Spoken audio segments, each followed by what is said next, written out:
सावन सोमवार व्रत कथा। सावन सोमवार की यह है व्रत कथा, जरूर पढ़े, पूरी होगी मनचाही मुराद। एक साहूकार था जो भगवान शिव का अनन्य भक्त था। उसके पास धन धान्य किसी भी चीज की कमी नहीं थी, लेकिन उसकी कोई संतान नहीं थी और वह इसी कामना को लेकर रोज शिवजी के मंदिर जाकर दीपक जलाता था। उसके इस भक्तिभाव को देखकर एक दिन माता पार्वती ने शिवजी से कहा कि प्रभु, ये साहूकार आपका अनन्य भक्त है, इसको किसी बात का कष्ट है तो आपको उससे अवश्य दूर करना चाहिए। शिवजी बोले कि हे पार्वती, इस साहूकार के पास पुत्र नहीं है, यह इसी से दुखी रहता है। माता पार्वती कहती हैं कि हे ईश्वर, कृपा करके इसे पुत्र का वरदान दे दीजिए।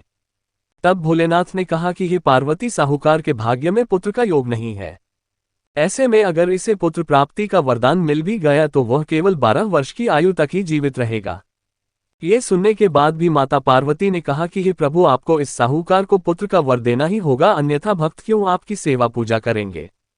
माता के बार बार कहने से भोलेनाथ ने साहूकार को पुत्र का वरदान दिया, लेकिन ये भी कहा कि वह केवल 12 वर्ष तक ही जीवित रहे। साहूकार यह सारी बातें सुन रहा था, इसलिए उसे न तो खुशी हुई और न ही दुख। वह पहले की ही तरह भोलेनाथ की पूजा अर्चना करता रहा। उधर सेठानी गर्भवती हुई और 9वें महीने उसे सुंदर से बालक की प्राप्ति हुई। परिवार में खूब हर्षोल्लास मनाया गया, लेकिन साहूकार पहले ही की तरह रहा और उसने बालक की 12 वर्ष की आयु का जिक्र किसी से भी नहीं किया। जब बालक 11 वर्ष की आयु हो गई तो एक दिन साहूकार की सेठानी ने बालक के विवाह के लिए कहा, तो साहूकार ने कहा कि वह अभी बालक को पढ़ने के लिए काशी जी भेजेगा।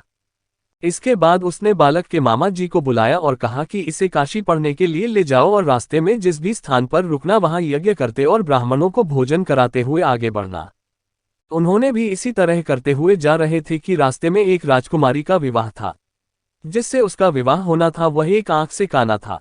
तो उसके पिता ने जब अति सुंदर साहूकार के बेटे को देखा तो उनके मन में आया कि क्यों न इसे ही घोड़ी पर बिठाकर शादी के सारे कार्य संपन्न करा लिए जाएं। तो उन्होंने मामा से बात की और कहा कि इसके बदले में वह अथाह धन देंगे, तो वह भी राजी हो गए।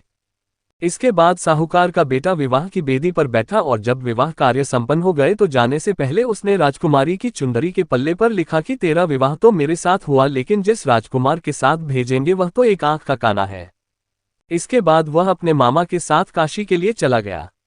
उधर जब राजकुमार ने अपनी चुनरी पर यह लिखा हुआ पाया तो उसने राजकुमार के साथ जाने से मना कर दिया।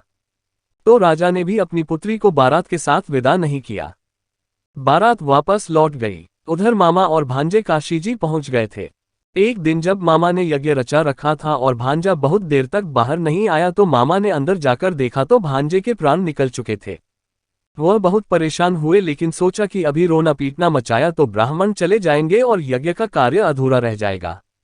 जब यज्ञ संपन्न हुआ तो मामा ने रोना पीटना शुरू किया। उसी समय शिव पार्वती उधर से जा रहे थे तो माता पार्वती ने शिवजी से पूछा, हे प्रभु, ये कौन रो रहा है। तभी उन्हें पता चलता है कि यह तो भोलेनाथ के आशीर्वाद से जन्मा साहूकार का पुत्र है। तब माता पार्वती कहती हैं कि हे स्वामी, इसे जीवित कर दें, अन्यथा रोते रोते इसके माता पिता के प्राण निकल जाएंगे। तब भोलेनाथ ने कहा कि हे पार्वती, इसकी आयु इतनी ही थी सो वह भोग चुका। लेकिन मां के बार बार आग्रह करने पर भोलेनाथ ने उसे जीवित कर दिया। लड़का ओम नमः शिवाय करते हुए जी उठा और मामा भांजे दोनों ने ईश्वर को धन्यवाद दिया और अपनी नगरी की ओर लौटे। रास्ते में वही नगर पड़ा और राजकुमारी ने उन्हें पहचान लिया। तब राजा ने राजकुमारी को साहूकार के बेटे के साथ बहुत सारे धन धान्य के साथ विदा किया। उधर साहूकार और उसकी पत्नी छत पर बैठे थे।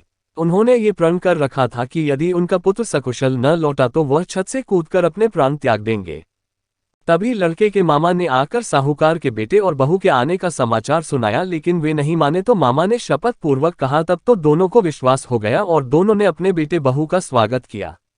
उसी रात साहूकार को स्वप्न में शिवजी ने दर्शन दिया और कहा कि तुम्हारे पूजन से मैं प्रसन्न हुआ।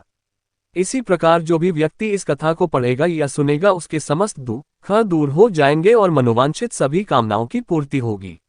दोस्ती वीडियो कैसी लगी कमेंट बॉक्स में हर हर महादेव जरूर लिखें।